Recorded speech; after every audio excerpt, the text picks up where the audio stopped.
In the middle of a battle like that, you're not running through your head the calculations of the hundreds of people that are going to die or the thousands of people back home who that affects. The 4 Years' War between the United Federation of Planets and the Klingon Empire was a conflict that often is described as a tug-of-war. Worlds and even entire sectors erratically shifted between the Federation and the Klingons over time, sometimes barely months apart. Starfleet initially found itself heavily outmatched by the Klingon Defense Force, the D6 class vessels completely annihilating any enemy forces that came in front of them. However, the creation of the USS Ares would not just even the scales, but turn the tide of the war. And it did a great job. Pegasus was the first test of the Ares class against the ship it was designed to defeat, the D6. The Ares class looked good in simulations, real good. But data can only take you so far. The new Federation ships were unexpected. For a time. As with any war, technological supremacy was vital and escalation would occur. When the D7 was finally put into production and ultimately fielded, the advantage that the Federation had enjoyed was lost. However, this new Klingon vessel had come late in the conflict and was not able to retake the ground as quickly as had been hoped. Due to this, the Federation was still holding an edge, but it was anyone's guess who would win. In an attempt to defeat the diverse organization, the Klingon Empire conceived a plan to strike at the heart of Starfleet. With the assistance of a spy within the ranks of the diverse organization, the Klingon Defense Force learned of a mission being conducted by the USS Ares and the USS Artemis. They were providing safe passage for the chief architect of the Ares-class vessel, as well as the war, Admiral Ramirez. While the two Federation vessels were conducting this mission, 3 Klingon D7s would drop out of warp and catch them by surprise. Both the Ares and the Artemis immediately attempt to escape, being pursued and under heavy attack.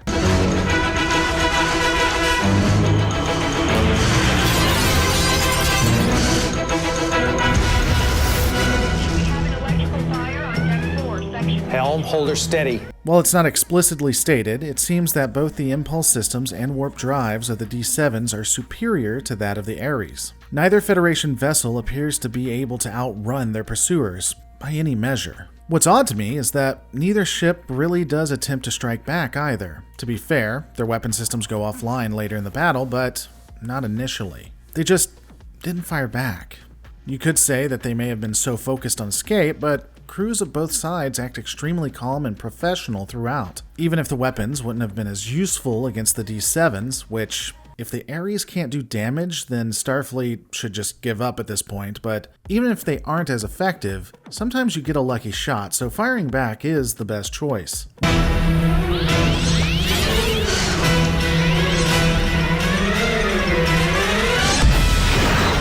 While attempting to conceive of a plan for the next step, the USS Ares takes a hit to its starboard bow with a breach to Deck 6. Communications are knocked out, with other subsystems going down too. Admiral Ramirez would also be hurt. Go ahead, Doctor.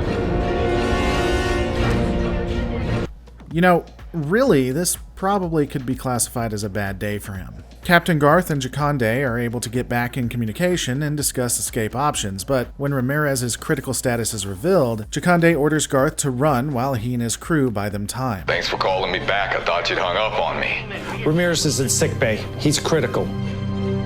Get out of here, Garth, now. We'll handle this. If both ships attempted to escape by warp, the D7s would only catch up. One would need to stay behind in order for the other to survive. Unfortunately, even though this is an alternate timeline, and even with the original series pragmatic Starfleet, the captains still suffer from the similar military training we see throughout Federation history. Alright guys, consider. Both vessels are getting pounded, and it's stated that transporters are out for both. Now that is a problem. They can't use main transporters to get some people off of one ship while the other goes to meet its fate. However, while transporters on the main vessels are out, the shuttles they have would still be operational. Why not just use those? We know, according to dialogue, that both vessels can raise and lower individual shields on the different sides of the vessels, so this seems pretty easy. One ship would fall behind, making itself a more enticing target. The vessel that fell behind would put all power to its stern, starboard, and port shielding.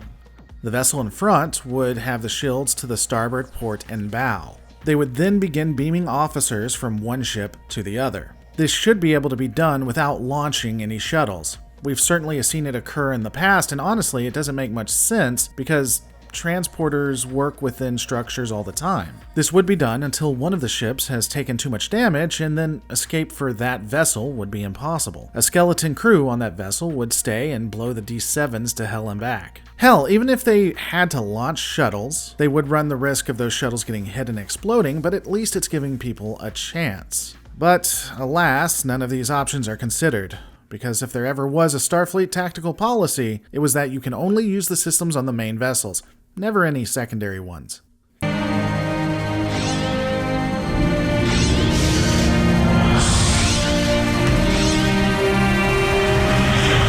The Artemis comes about face and pretends like it's crippled. The ship would make a run at the D7s, and when it got close enough, it would blow itself to hell. This would disable all 3 of the D7 vessels, and the USS Ares is able to escape. If there is one constant in Trek, it is that most species don't understand how humans and the Federation work. Their enemies assume that if the United Federation of Planets gets hit hard enough, Starfleet crumbles. This is a mistake.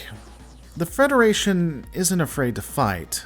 They just don't like prolonged engagements. The Klingons wanted to cut off the head of Starfleet. This plan would have, and well did, inspire Starfleet to fight that much harder. If the Chancellor truly wanted capitulation, the Empire should have just engaged in a sustained war, causing death by 1,000 cuts. The Federation would have ultimately not wanted to continue bleeding and come to some form of deal. As has been noted, that wasn't the case though, and the USS Ares, along with a critically wounded Ramirez, would escape to Earth. Ramirez would be out for the remainder of the term of the war, but the war wasn't over. It only bolstered Starfleet Command for operations that would happen in the near future. It didn't deter them at all. Stay tuned as we might, depends on this video, discuss the decision by the Vulcan High Command to formally secede from the Federation.